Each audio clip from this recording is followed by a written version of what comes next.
Hello बच्चों, good morning to all of you. बहुत दिनों के बाद कोई वीडियो बना रहा हूँ। शेड्यूल बहुत ज़्यादा बिजी चल रहा था, इस वजह से नहीं बना पाया। तो क्लास 9 पार्ट 1 मैं दे चुका हूँ लॉज ऑफ मोशन के लिए, ये पार्ट 2 है। तो Newton second laws of motion हम इसमें डिस्कस करेंगे। तो बेटा सेकेंड लॉज ऑफ मोशन में हम क्या देखते हैं कि बॉडी अगर मूव कर रही है और उसकी वेलोसिटी चेंज हो रही है तो बहुत सोचने समझने वाली बात सीधी सीधी आ जाती है कि अगर एक बॉडी है, उसके पास कोई वेलोसिटी है, सपोज करो 20 मीटर पर सेकेंड, तो ये वेलोसिटी चेंज कब होगी? जब आप फोर्स लगाओगे, या तो डिक्रीज़ या इंक्रीज़। मान लीजिए आपने फोर्स अप्लाई कर दी और फोर्स अप्लाई करने के बाद इसकी जो स्पीड है वो इंक्रीज़ हो गई 30 मीटर पर सेकेंड। तो स्पीड में जो इंक्रीज़ हुआ है वो हुआ है ड्यू टू द फोर्स। हम यही रिलेशन देखना चाहते हैं कि मोमेंटम दैट मीन्स mv और फोर्स के बीच में क्या रिलेशन है। The rate of change of momentum of a body is directly proportional to the applied force. जो किसी बॉडी में मोमेंटम चेंज होता है, मोमेंटम चेंज कैसे हुआ? मान लो इस बॉडी का मास था 2 kg, ठीक है, मास तो चेंज नहीं होगा। तो पहला मोमेंटम कितना था? P1 कितना था? 2 × 20 मतलब 40 किलोग्राम मीटर पर सेकेंड। और P2 कितना था? 30 into mass m into v होता है 60 किलोग्राम मीटर पर सेकेंड। तो मोमेंटम में चेंज कितना आया? P2 माइनस P1, 60 माइनस 40 मतलब 20 किलोग्राम मीटर पर सेकेंड जो मोमेंटम में चेंज आया। और ये चेंज होने में जितना टाइम लगा, सपोज करो 0.1 सेकेंड लगा, तो 20 डिवाइड बाय 0.1, तो आंसर है 200 न्यूटन। इसका मतलब क्या है कि 200 न्यूटन फोर्स लगाई होगी तब जाके वेलोसिटी 20 मीटर पर सेकेंड से चेंज होगी, कितनी होगी? 30 मीटर पर सेकेंड। आगे सुनिए, rate of change of momentum of a body is directly proportional to the applied force and take place, और इसकी डायरेक्शन उसी डायरेक्शन में होती है जिस डायरेक्शन में फोर्स अप्लाई की जाती है, and takes the place in the direction in which the force acts. चलो ठीक है, तो change in momentum upon time taken बन जाता है directly proportional to the force. मैंने नीचे बता भी रखा है, बॉडी है जिसका मास m है, इनिशियल वेलोसिटी u है, फोर्स लगने के बाद मास तो वही रहेगा, वेलोसिटी चेंज हो गई और टाइम कितना लगा? t।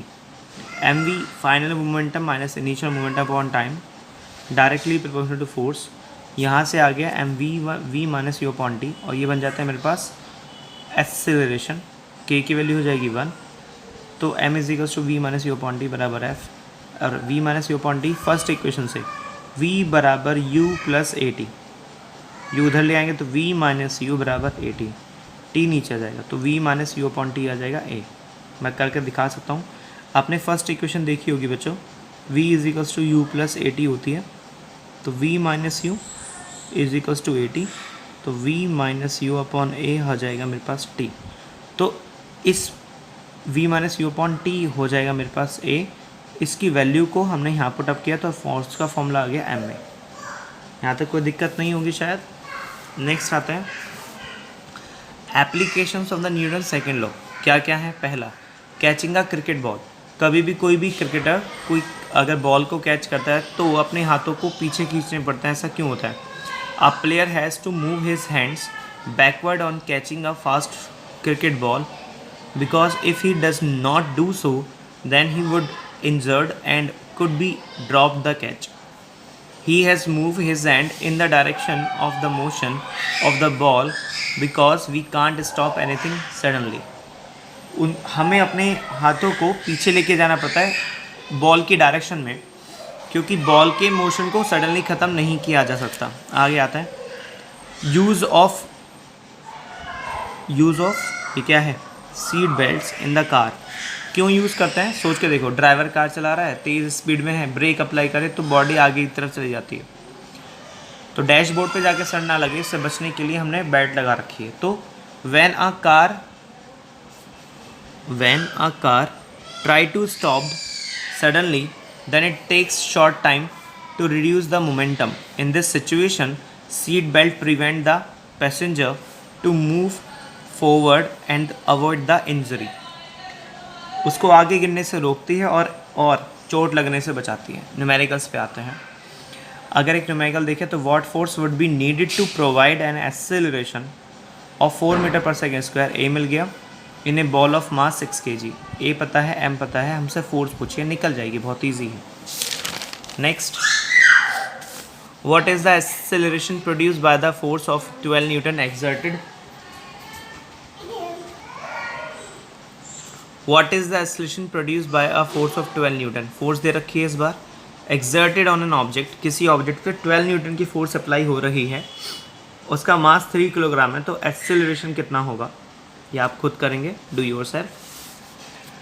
Calculate the force required to impart to a car a velocity of 30 metre per second in 10 second starting from rest. इसका मतलब जब वो बॉडी रेस्ट से स्टार्ट हुई तो इनिशियल वेलोसिटी 0 हो गई। उन्होंने पूछा कितनी फोर्स अप्लाई की जाएगी बॉडी पर कि वेलोसिटी 0 से इंक्रीज होकर 30 हो जाए। मास 1500 किलोग्राम टाइम 10 सेकेंड। इसमें आपको झलक दिखाई देगी सेकेंड लॉ की। फोर्स हमने अभी बताई थी, जो हमने स्टार्टिंग में बताया था कि आपको करना क्या है, मोमेंटम का चेंज निकाल दीजिए, उसको टाइम से डिवाइड कर दीजिए, वो क्या मिल जाएगी आपको, फोर्स। सेम यहाँ पे भी ऐसा ही आपको कुछ करना है। नेक्स्ट है speed time graph of a car is given and along side the car weight 1000 kilogram. What is the distance travel by the car in the first 2 second. Starting के 2 सेकंड में कितना डिस्टेंस ट्रेवल करेगा। सबसे पहली और ज़रूरी बात, अगर ग्राफ आपका वेलोसिटी और टाइम के बीच में है या स्पीड और टाइम के बीच में है और डिस्टेंस पूछी है, तो आपको उसका एरिया कवर जो हुआ है वो निकालना है। तो इसका मतलब हम ये सॉल्यूशन कर सकते हैं क्या, area covered in 2 second equals to क्या होना चाहिए, area covered in 2 second. 2 second में जो एरिया कवर हो रहा है वो क्या होगा, it is equals to the distance covered by the body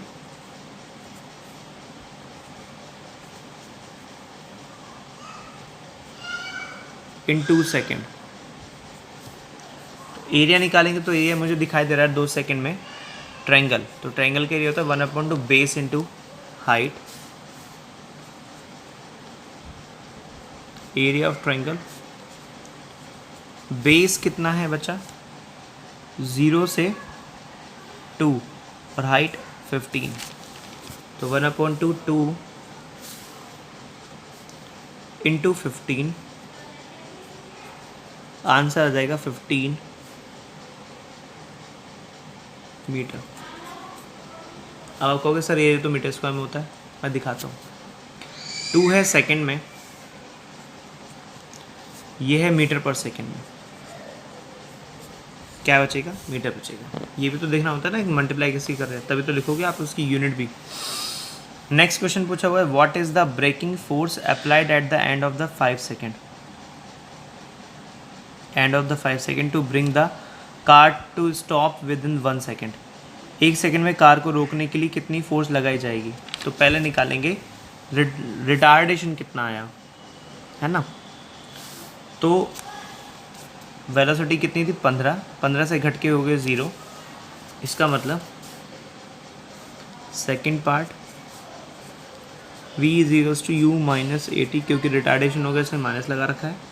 final velocity 0, ये 15 माइनस के 8, टाइम लगा मुझे कितना दे रखा है 5 सेकेंड, नहीं 1 सेकेंड। 1 सेकेंड का आ जाएगा मेरे पास 15 मीटर पर सेकेंड स्क्वायर। मुझे फोर्स निकालनी है, फोर्स होती है मेरे पास m में, मास है मेरे पास 1000, ए है मेरे पास 15, तो आंसर आएगा 15,000 न्यूटन। इतनी फोर्स आपको देनी पड़ेगी तब जाके वो बॉडी स्टॉप्ड होगी। अच्छा, आप एक काम ऐसे कर सकते हैं कि यहाँ पे प्लस लगा दो, ए माइनस में आ जाएगा, ए यहाँ पर पुटअप करोगे तो ये माइनस आ जाएगी, तो फोर्स माइनस में आ जाएगी। माइनस में फोर्स ये बता रही है कि वो रिटार्डेशन का काम करना चाहती है, वो रोकना चाहती है बॉडी को, कैसे भी दिखा सकते हो। एक truck start from the rest, मतलब initial velocity 0, rolls down a hill with the constant acceleration a, it travels a distance of 400 metre in 20 second, find its acceleration, find its acceleration.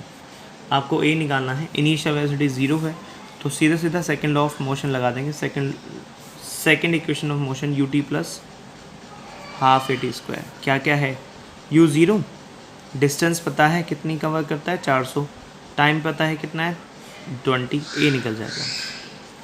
उसके बाद find the force acting on it, जितनी force उस body पे लग रही है कितने 7 metric ton मास दे रखा है, तो फोर्स निकालें तो क्या करेंगे F इजिकल्स टू एम में मास मुझे 7 मीट्रिक टन, 1 मीट्रिक टन में कितना होता है 1000 किलोग्राम, तो 1000 इंटू जो भी एक्सेलरेशन निकलेगा मल्टीप्लाई कर देंगे, फोर्स आपको मिल जाएगी। ठीक है, इसी तरह ये आपको क्वेश्चन दे रखा है, ये आप खुद करेंगे। Force of 5 newton gives a mass m1 and acceleration of 8 metre per second square and a mass m2 acceleration of 24 metre per second square, what acceleration would it give if both the masses are tied together. सो करके देखो अपने आप, तब पता चलेगा कैसे करना है। दोनों को अगर साथ में बांध दिया जाए तो एक्सेलरेशन कितना होगा। तो सबसे पहला काम क्या करोगे, पहले निकालोगे F1 बराबर m1a1, 5 न्यूटन फोर्स लग गई, एक्सेलरेशन दे रखा है m1 निकल जाएगा। इसी तरह 5 न्यूटन फोर्स लग गई, m2 दे रखा है a2 दे रखा है, m2 निकल जाएगा। दोनों के मास निकाल दिए, दोनों के मास को तुमने बांध दिया तो टोटल मास कवर करोगे आप, है ना। तो एक्सेलरेशन कितना होगा, फोर्स आप उतनी लगा रहे हो 5 न्यूटन ही, अगर 5 न्यूटन की फोर्स होगी दोनों को बांध दिया जाएगा तो एक्सेलरेशन कितना आएगा, खुद करो इसको, नहीं होगा तो फिर बताना। Which would require a greater force, किस में ज़्यादा फोर्स होगी, accelerating a 10 g mass at 5 metre per second square, 20 gram mass at 2 metre per second square. कुछ नहीं करना है, आपको पता तो है, फोर्स निकाल दो 10 इंटू 5/1000, क्योंकि ग्राम को किलोग्राम में बदल देंगे, 20 इंटू 2/1000। सॉल्यूशन करके चेक कर लो कौन ज़्यादा है, आपको समझ आ जाएगा। रेस्ट फॉर टुडे बच्चों, ये आपका होमवर्क है और आगे के न्यूमेरिकल्स करने हैं आपको SL किससे, लखवीर सिंह मंजीत कौर से।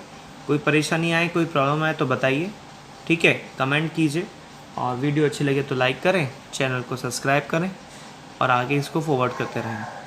कोई प्रॉब्लम आए तो ज़रूर शेयर करें, उसका सॉल्यूशन आपको दिया जाएगा। Thank you so much.